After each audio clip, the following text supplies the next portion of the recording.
এই পোস্টারটার কারণ হচ্ছে উনি ভোটের আগে দেখবেন সাংবাদিকদের সামনে বিবৃতি দিয়েছিলেন যে বিজেপি যদি ক্ষমতায় আসে তাহলে উনি একদিকে চুল এবং একদিকের গোপ ন্যাড়া করে উনি গোটা বাজার ঘুরবেন। তো বন্ধুরা, সোশ্যাল মিডিয়ার যুগে এই নেতারা, বিশেষ করে সব দলেরই নেতাদের একটা কথা মনে রাখা উচিত, আপনারা অন ক্যামেরা যা বলবেন খুব হিসাব করে চিন্তা করে, ক্ষমতার অপব্যবহার করে বা ক্ষমতায় এসে ক্ষমতাবান হওয়ার পরে যদি ক্ষমতার নেশাগ্রস্ত হয়ে কিছু বলেন না, সেটা এরকম করে রেকর্ড থেকে যায়। এই বীরভূমের বাঘ অনুব্রত মণ্ডল বলেছিলেন বিজেপি নাকি 200 আসন পেলে চুল আর একদিকের গোপ অর্ধেক কামিয়ে পুরো বোলপুর শান্তিনিকেতন ঘুরে বেড়াবেন। কিন্তু এই ভোটের রেজাল্টের পর থেকেই এই অনুব্রত মণ্ডলকে আর রাস্তাঘাটে দেখা যাচ্ছে না। বুঝতে পারছেন তো এবার কে এই অনুব্রত মণ্ডল? আপনারা সকলেই জানেন যে বীরভূমের বাঘ, আর মানে রাজনৈতিক ক্ষমতাবান হয়ে যে সেই নেশায় কতটা নেশাগ্রস্ত ছিলেন দেখবেন, একবার দেখুন।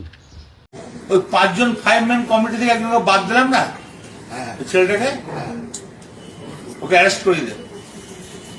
আর যে মেয়েটা কি নাম, ওই আগে সেই মোটা করে মেয়েটা একটা কাপড়ের দোকান আছে, সম্বিতা, ও বিজেপি করে অ্যারেস্ট করে দেয়, গাঁজা কেসে আইসিপি ধরো তো, বর্ধমানে এসপিকে ধরো। হ্যাঁ, তো আপনারা দেখলেন কোন ছেলেকে অ্যারেস্ট করাতে হবে, কোন মেয়েকে আবার গাঁজা কেস দিতে হবে। ভাবুন এবার, মেয়েকেও গাঁজা কেস।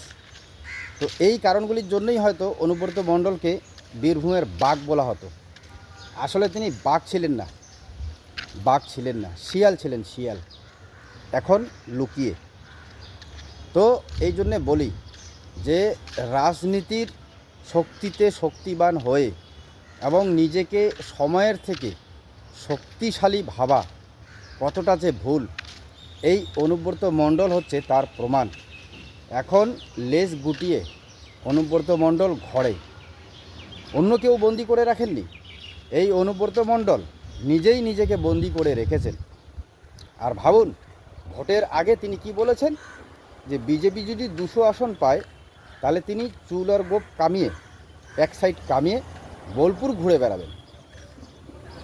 আর তার আগে যখন বীরভূমের জেলা সভাপতি ছিলেন তখন তো দেখলেন কি তাণ্ডব, কি মানে বলা যেতে পারে না। লোক যেমন নেশাগ্রস্ত হয়ে যায়, ওরকম এই পলিটিক্যাল পাওয়ারে নেশাগ্রস্ত হয়ে গিয়েছিলেন অনুব্রত মণ্ডল। নিজেকে বাঘ তো পরিচয় দিয়েছিলেন, মানে বীরভূমের বাদশা ভেবেছিলেন নিজেকে, তিনি যা বলবেন সেটাই ফাইনাল। তো আজকে কোথায় গেল এই অনুব্রত মণ্ডল? তিনি কিন্তু লেজ গুটিয়ে ভিতরে।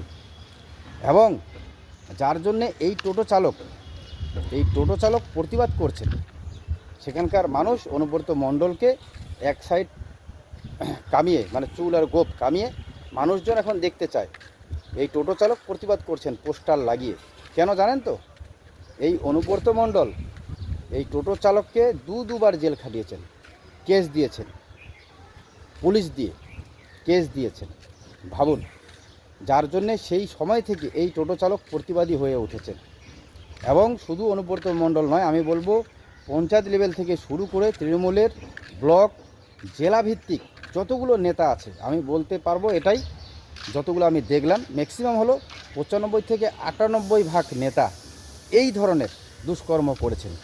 যার জন্য আজকের সময় কিন্তু তৃণমূল ধুয়ে মুছে একদম সাফ। কারণ এগুলাই, নিজেকে বাদশা ভেবে নিয়েছিলেন, ডন ভেবে নিয়েছিলেন, মানে সাধারণ মানুষের ঊর্ধ্বে ভেবে নিয়েছিলেন। কিন্তু আরও একবার প্রমাণ হয়ে গেল যে সাধারণ মানুষের থেকে গুন্ডা আর সাধারণ মানুষের থেকে শক্তিশালী কেউ নেই। বাংলার মানুষ এটা আরও একবার প্রমাণ করলো। একবার 2011-তে প্রমাণ হয়েছে, এবার 2026-এ প্রমাণ করে দিল। তো মানুষের থেকে সব থেকে গুন্ডা এবং মানুষের থেকে সব থেকে শক্তিশালী আর কেউ নেই। কারণ সাধারণ মানুষের কাছে যে অস্ত্র আছে, এই নেতাদের কাছে, যে কোনো দলের নেতা, তাদের কাছে কিন্তু সেই অস্ত্র নেই। সাধারণ মানুষের কাছে এমনই অস্ত্র যেটা দিয়ে বড় বড় নেতা, বড় বড় সরকার পড়ে গিয়েছে। কী অস্ত্র? যে ভোট, গণতান্ত্রিক অধিকার, ভোট অধিকার সাধারণ মানুষের। এটাই হচ্ছে সাধারণ মানুষের সবথেকে বড় পাওয়ার, সব থেকে বড় অস্ত্র। তো কাজেই যারা আমার এই প্রতিবেদন আপনারা দেখলেন তারা অবশ্যই নিজের শক্তিকে জানুন, নিজের অধিকারকে জানুন।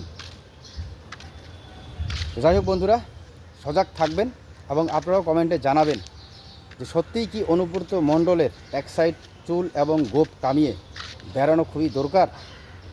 বলবেন কমেন্টে অবশ্যই। কারণ তিনি কথা দিয়ে যদি কথা না রাখেন তাহলে কেন বলেছিলেন সোশ্যাল মিডিয়ার সামনে অন ক্যামেরাতে? আর উনি কেনই বা নিজেকে বীরভূমের বাঘ বলতেন? তাহলে যদি উনি এইভাবে না ঘোরেন এক সাইড চুল এবং গোঁফ কামিয়ে, তাহলে উনি, আমি যেটা বললাম যে উনি বাঘ নন, উনি হচ্ছেন শিয়াল। এটাই মনে রাখবেন, কমেন্টে জানাবেন এখন অনুব্রত মণ্ডল বাঘ হচ্ছেন নাকি শিয়াল।